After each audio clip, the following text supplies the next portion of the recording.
But yeah, I wouldn't worry about the survey. The only thing I updated on the survey was making the section titles line up with harmonious. Great. Are we live doing this now? We work live now? We're live. This is the thing before the thing. I'm in the fishbowl. This is me working in the fishbowl.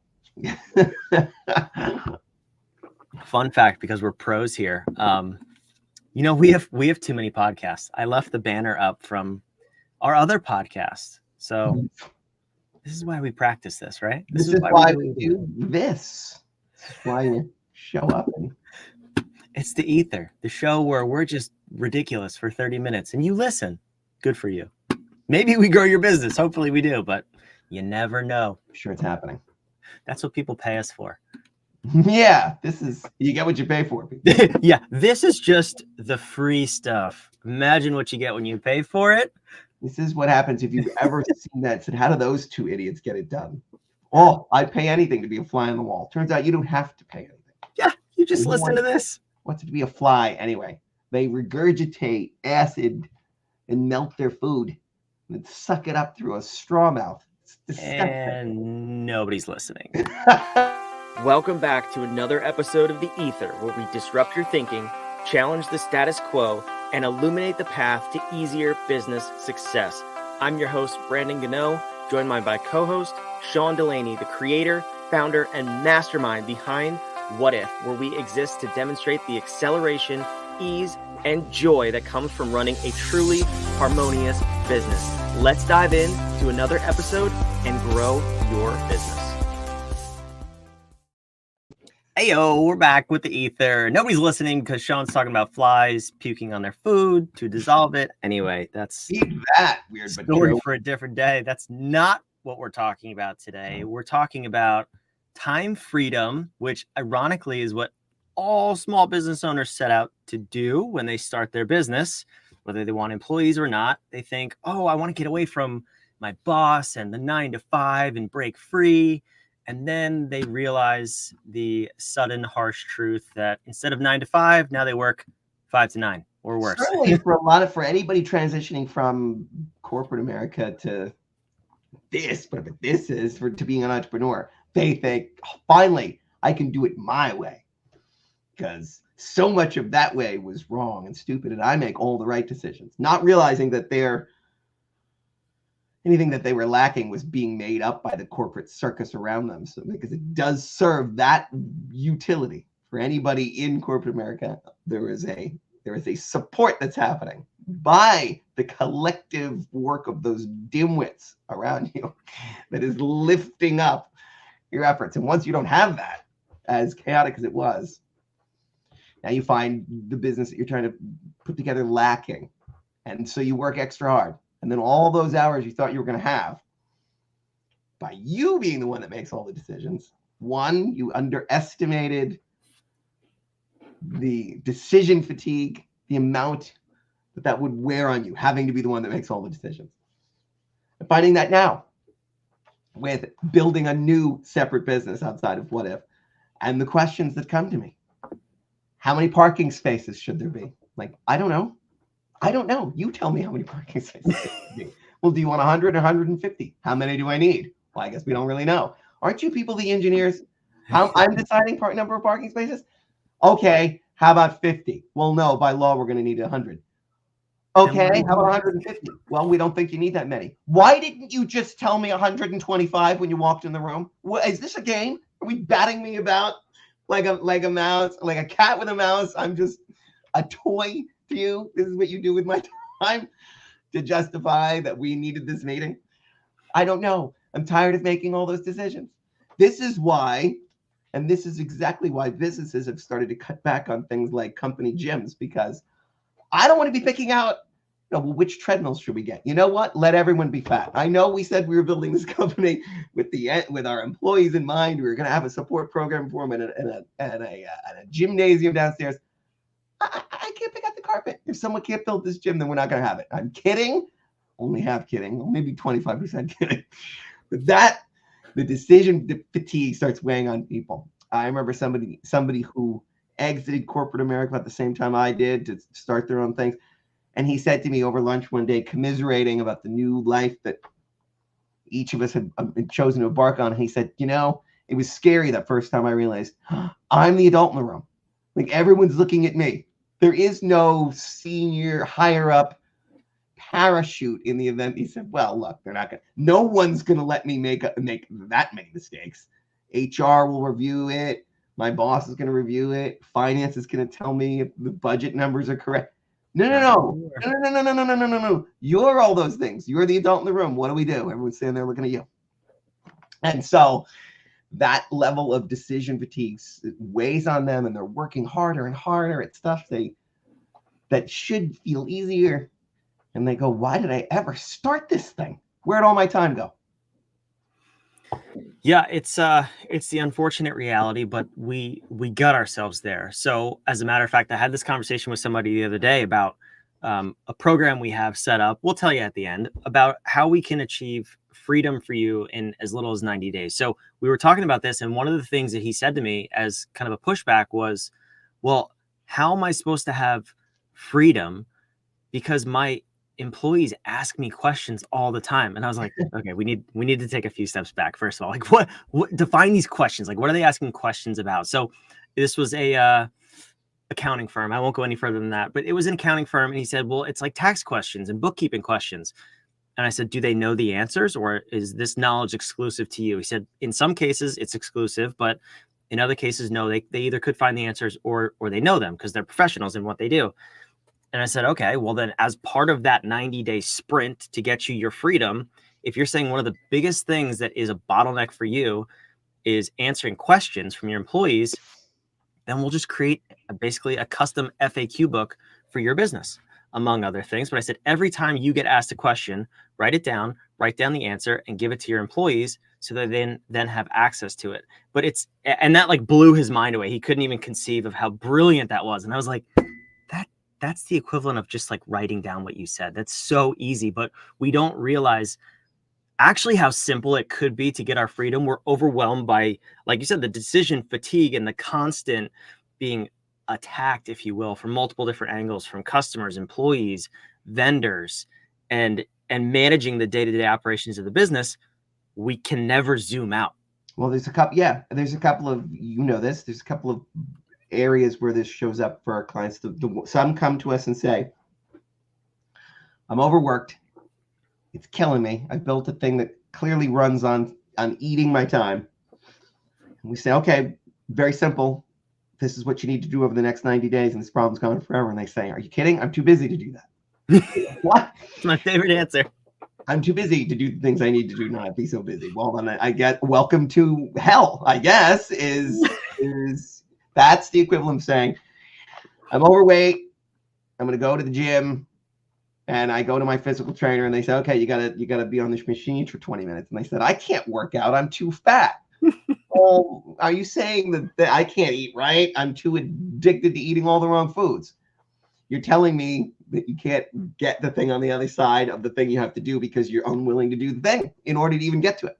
So good luck. So I'm too busy to get myself unbusy. I've tried things and continue to fail. And that means obviously that they don't understand where the pipes are that are draining their time. Mm-hmm. Totally natural. There are places where it's hidden. We know that. That's why we start everything with the diagnostic to uncover all that. And then the third is the ones, and this is the most fascinating of all of them, is okay, well, we can reduce the amount of time you're working on your business. And they go, well, don't do that. I like working this hard. And I find that one interesting because they're around the issue, but not on the issue, right? And so they're not really looking for time back. They're looking for ease of the work that they do have, right? So they say, well, I don't want to make more money. That's shorthand for I can't see a way that it could happen without me doing something untoward or shoddy I can't either have to break my brand promise or have to work. I can't do it without extra work. Mm-hmm. Multiplying the work that I already did to get here. I can't get more money without working even harder or breaking the rules. Okay. That's one way where they say, I don't want any more money. They really say is I don't want more stress. I'll take more money. If they said, how about you do everything you're doing right now? I'll just hand you an extra $1,000 an hour for the rest of your life. They would take it in a minute. They're not averse to money. They're averse to what they think they have to do to get that money. And then the ones that say, okay, so it's not that. We're money, we got the exchange there. But we're going to give you hours back. They go, I don't want the hours back. We've had this too. I want to keep working. Somebody said, well, we didn't tell you had to use those hours to go hang out with your family. You can just do more things in those hours to get more money. Oh, okay, I'm good with that. So that tells me those people have tied themselves, even though everyone's inherently lazy in some way, shape, or form, at some place in their life, they are lazy. 100%. And that's not a bad thing. So we can talk about that in a minute. I'm the laziest person you'll ever meet, but I'm also, it makes me the most efficient because I'm motivated for a certain outcome. So yes, most entrepreneurs are. I would rather, if you told me I could hire a workaholic, not that bright, just not every cylinder is firing, and they want to come here and kill it for me, or a very smart, very lazy person who believes in assume both believe in the mission. Or how about this, even worse, the first one, smart person, okay, two equally skilled people. One is a workaholic who doesn't believe in the mission, and one is lazy as F all day, every day. Equal skill. This one believes, this one doesn't. Brandon, you know why you're in the chair. The nicest backhanded compliment ever. Because you will, at all, you're very smart. You believe in the mission. You're very smart, and you want to get the hell out of here at the end of the day. I mean, who wants? I don't know if we continued with the first example, I might have been the dumb one, but that's okay. We stopped that train. Everyone waiting until the last minute. Yeah, right. Okay, so we're all wondering, Brandon. No. We'll put it in the show notes if I'm really the dumb one. But anyway, so okay. Chapter of this book has yet to be written. Okay, so so time freedom is a math equation. That's what we're here to solve. A question just popped in my head though. Before we get there, we will reveal the math equation. It's very simple to solve, even if you are the dumb one in the example, because yes, I too have solved the math equation. But wait, let's say why they do it, because we've we've talked to these people like in the last 2 weeks. Like 2 days ago, I had this conversation. Go ahead.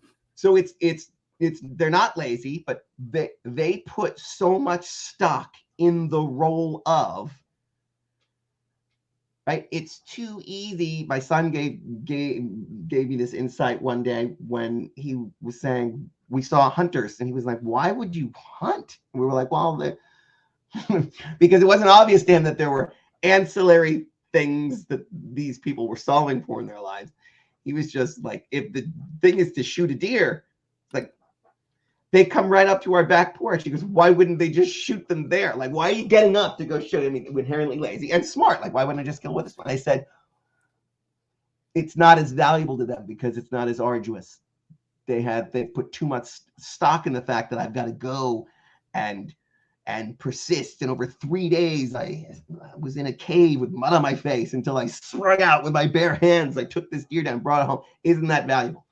And so if you go to work and you're home in 4 hours and your wife's like, that's it? Like, that's it. That's as hard as it was. It's as hard as it was. It's fun to spend it, right? What are we talking about here? I didn't do enough. Well, great. Now get up on a ladder and clean the gutters. I don't want that. I'll stay at work. Thank you. This is how they might be thinking. I'm not thinking that. Hello. Okay. I work at home. I don't have the... Randy, get me out of here. I'm kidding.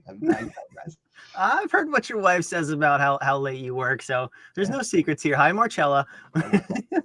My point is, that is where some of those people, it's either I have to go make this buffalo hunt a very strenuous thing to show that it was valuable what I was doing to provide for my family. Or they got something going on at home and I don't want any part of it. Okay, we'll get you your time back. Why don't I don't tell you how you have to allocate it? It could be more work. It could be sitting around watching those cat videos that have been piling up on you haven't been getting to lately. I don't know where you want to spend your time. That's not telling you have to go spend it somewhere you don't. But many people, of course, are looking for that work-life balance, but I understand if they're not. So that aversion is understood. So go ahead, Brandon. I'm sorry, I cut you off. No, and it's true, but I personally think work-life balance it's a myth. It's not attainable. It's just how much time do you want to allocate to both things. You can't balance as an entrepreneur. You have all these things in the air. That's topic for a different day. We have luminaries and experts inside of our walls, inside of our sandbox who discuss those things. But no, so I was having this conversation the other day, and it's a common theme that pops up before we get to the math equation. The math equation, we're going to save it for the end because it's so quick. You're going to be like, this is Stu. I listened to these two idiots talk for 20 minutes before they told me that, and I didn't see it. It's going to blow your mind. So what I find is most entrepreneurs, they start their business, they have growth, they scale, it's exciting, they're making money, and then they feel like they're chained to their business. And then they're like, I just want to go back to producing the widgets or making the sales calls or dealing with the customers, like whatever their love for the product or service was when they started the business gets so big, they want to pigeonhole themselves into that one thing and still not be the CEO. They want to go back to that corporate mentality of having people tell them what to do in their business. I'm just curious. We've never talked about this. It's just something that I've noticed pop up with a lot of these conversations. Have you noticed this in working with entrepreneurs and also very massive companies? A lot, because that was part of the derivation of, that's part of the ethos that we're building here, was me addressing the fact that why is it so hard? If all the information's there, it's all there. Nobody's hiding it. There's no secret to the combination of disciplines that you have to run in your business. It's right there, right in front of us. So why then is it so hard? Especially, and the answer is the same for either because you came out of a corporate environment and now you're starting a business, or because you're an entrepreneur who fell ass backwards into the business because you had a passion, and that passion became a hobby business, became a business with employees, and now there's so much tied to it, you don't know how to go back to just being the chef rather than the restaurateur, right? Either way, it's because the person finds themselves in a situation now where they do not know all of the disciplines, and they especially don't know how they all should play together to actually make the business work, because they haven't distilled it down yet, because who even knows that's what you're supposed to do? Right now they have a really weak sauce in their business, and they didn't realize that you have to reduce that like 3 times. Like staying with the chef. That's some weak sauce, man. Right. I remember there was this one sauce that the chef made at a restaurant where I'd worked in. It was phenomenal, but it was reduced like 3 times. A lot of processes was to get this just right. And I go, who reduced that twice? And then thought, the secret is do this again. Like, at what point do you give up? Say that, but that's not it. I don't know. I don't think. But so they don't know. It feels like a waste of time to say, let me just take everything that giant businesses like Nikes and Ubers and J&J's of the world, publicly traded companies with decades and decades of super smart business people with MBAs and all this stuff. How could they ever be getting it wrong? Well, entrepreneur or corporate cog, say they can't. So I'll replicate it. And then they start that chase, and they're trying to Frankenstein monster together some kind of vehicle that gets them beyond the why do I still feel like a startup? Why can't I really scale? And now their uncle and brother, all the people, the corporate people, they go, well, anybody will tell you it's because you're not doing A, B, and C, and D. And they rip it out like it's easy because they have the Cliffs Notes versions from all the other institutional partners they have across the organization. And because I talk to Mary all the time. She's my marketing liaison. I know marketing. I'm always giving her the things she needs, and she's executing for me. I know marketing. You don't know marketing. You're not scratching the surface. You do marketing. You know what you do. Yeah.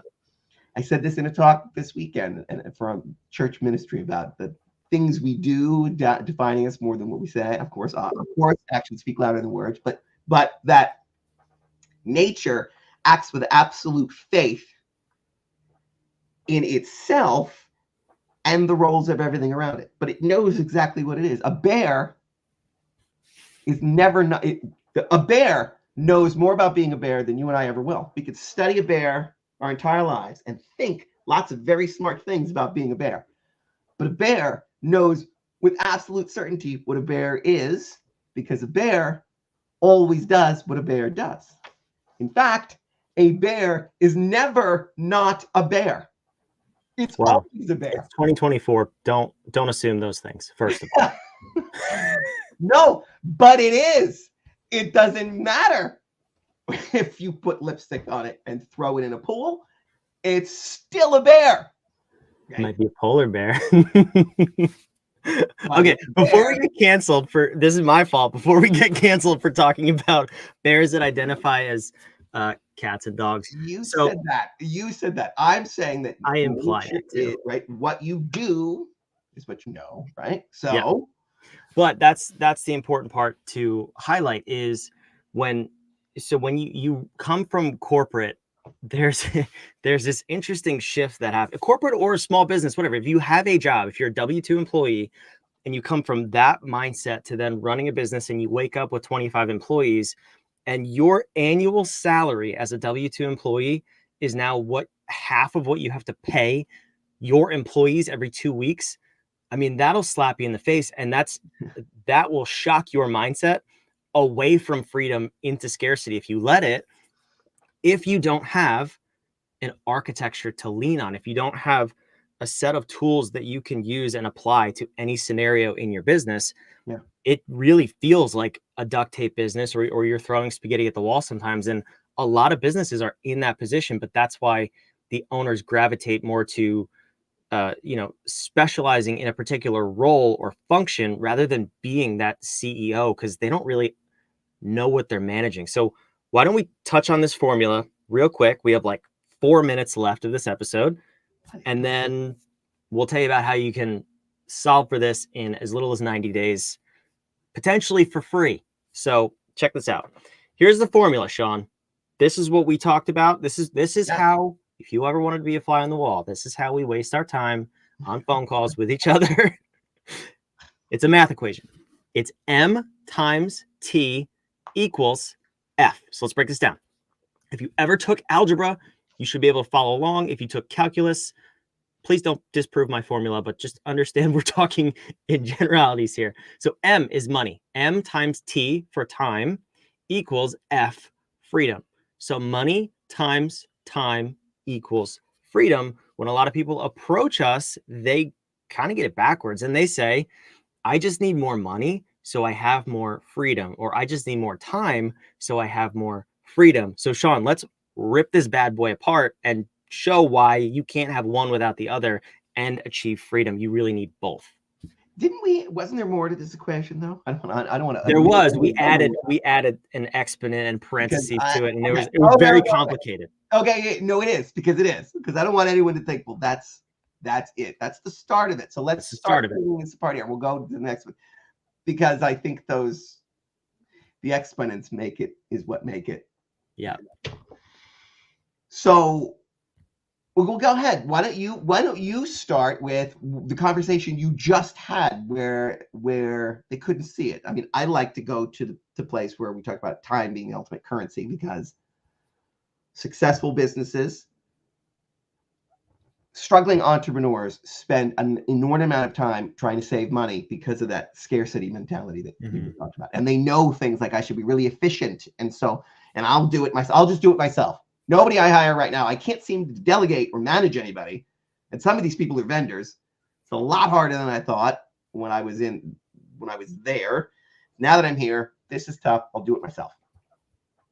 I can learn enough. I can Google and YouTube this, and right. Everybody's a plumber now until it goes haywire and they have to call a plumber, and they're like, why can't I ever get a good plumber? Because a lot of you people think you're plumbers now. And so we have no plumbers. Okay. That hurt. That was personal because I've been there. Yeah. When I was building my house a couple of years ago, I messed some things up and called a really expensive plumber. That hurt. That was very, very mean of you, Sean. There you go. But there it is. It's true everywhere. Truth is true everywhere you find it. It is true. So we try to do it ourselves, and but successful businesses, so struggling businesses spend an inordinate amount of time to try to save money. Successful businesses spend money to save time because they know money is endless, time is limited. You won't get any more back of it, and you have to be super hyper strategic about how you allocate it. And that is work-life balance. That's just where do you want to allocate this precious thing to still achieve all the things that you need to do in your life, whether it is in the generating of income that will sustain you in the freedom and the choices you make with how you allocate. It is about I want more say over how I allocate the most precious of things. That's all it is. And I've built my business to live on that. Right now, it lives on sucking time away from me. And I don't want that for me or anybody that I hire. So I have to be able to sever that in some way, shape, or form and give me back that freedom. And now if I choose to spend it on my business, fine. It doesn't feel like I'm obligated, though. It doesn't feel as much of a drain on me. I'm choosing to allocate it there because I have the freedom to do so. Yeah. So I want to keep diving into this. Make more money, but more money doesn't equal you having more time. It doesn't change it at all. Unless because if you have more money, yes, you could buy your time back. You could hire and delegate to other people, but you're still not getting around the problem is the load of work is not appropriate. So that's nothing around the chasing of this thing, doing the thing the same way that got you in the exchange you have now of amount of money for amount of time. There's no way to pour into this one. If it's the same vehicle, there's no way to pour more time, which you already don't have, into a thing to ever get enough money to buy back that time, which is already gone. Yep. Yeah, you can't buy back time. It's a myth. So I want to keep diving into this. We got to run. We got to wrap this episode up. Next week, we have an amazing guest, Kate Gilbert, on. She was just on my podcast, Harmonious at Lunch. That episode will be airing soon. If you're not subscribed, first of all, go check us out. Ask What If at Ask What If on YouTube. If you liked anything we said in this episode, gowhatif.com/freedom. We'll tell you about this 90-day sprint.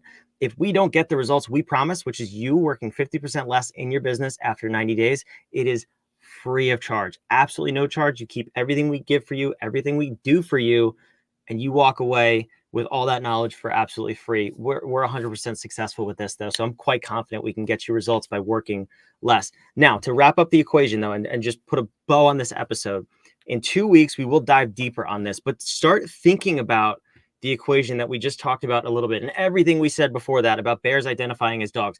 Maybe not that part, but the part of M times T equals F. Write it out. Seriously, play with the equation and see how you would modify that to get your freedom back. That's why you started your business. So did you go on down one of those paths of trying to just specialize in sales or customer service or production fulfillment of your product or service? Or are you focused on being the CEO of your company and getting the freedom back? The equation is simple. We made a couple modifications to it. It'll make a lot more sense. And the path to freedom is very, very simple. I'm not going to say it's easy, but after you apply the harmonious architecture to it, I think you would argue that it's quite easy to achieve as well. So Sean, any last words before we hop out of here and go join the inner circle? None. He's got none words. It's a rare day. Happy What If Wednesday. Best day of the week. We'll see you next week with Kate Gilbert. See ya.